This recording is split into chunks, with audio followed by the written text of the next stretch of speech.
Hi, my name is Jackie Porter. I'm a certified financial planner. I've been working with families for the last 22 years. I'm also an author of a book entitled Single by Choice or Chance, The Smart Woman's Guide to Living Longer and Better in Retirement. And so in doing the research for my book, one of the things I learned was that single women who become suddenly single suffer greatly because they don't have their finances in order. And a lot of times that had to do with the fact that they negotiated away their future just in a divorce, just so they could get it over with.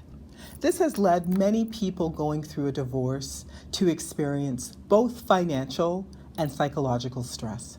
So I wanted to do this video about the importance of looking at your finances, understanding your financial IQ when you're facing a divorce. And so if you're wanting to learn more, please listen to the next segment of the video, which will talk to you in more detail about the importance of mental health and divorce. Thank you. 40% of marriages will end in divorce before the 30th wedding anniversary. Divorce is a real problem that many couples go through, and honestly, we aren't spending enough time talking about the stress associated with a divorce, in particular, the financial stress. Some of the issues around finances that people worry about is whether or not they're going to be able to stay in their home, especially as the housing market continues to rise. In particular, Canadians are holding right now the highest debt levels since 2008. So they're carrying not only housing mortgage debt, they're also carrying consumer debt like credit card debt.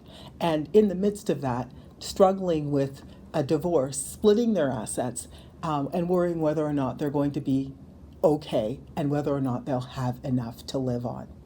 Are you someone who was the breadwinner, for example, who, as a result of separating from the marriage, might be in a higher tax bracket because you don't get to file benefits with your partner?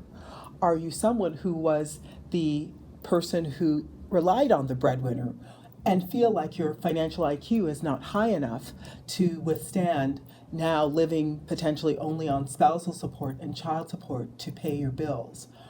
Are you a couple who, in splitting the marriage, are eager to just get it over with?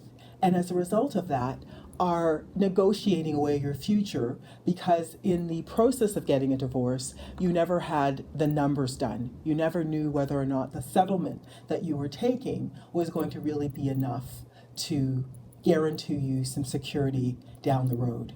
I highly recommend all couples going through a divorce get to know your numbers. Family harmony is definitely important, and in doing so, making sure you're okay is also should be paramount in your mind, because divorce does contribute to a lot of the mental and psychological stress you'll have to deal with after the marriage is over, and a lot of it does have to do with carrying the debt that many of us hold, many divorced couples hold after divorce. So here are my tips for you. Get to know your numbers. Get a financial planner to work out your pre and post-divorce numbers. Work out how much you need in retirement, how much you'll need, and whether or not you can afford to stay in your home. Work with someone who can figure out what will your tax bracket be after divorce. Figure out how much you're going to need if you're going to buy another property, or what the game plan should be if you decide to wait. I highly recommend that as you go through divorce, to ease the financial stress, do everything you can to improve your financial confidence and improve your financial IQ. For more information, please reach out to my team, and please check out our link here that says, "What's your financial IQ?" We really encourage you to build your financial fortress and secure your financial future. Thank you.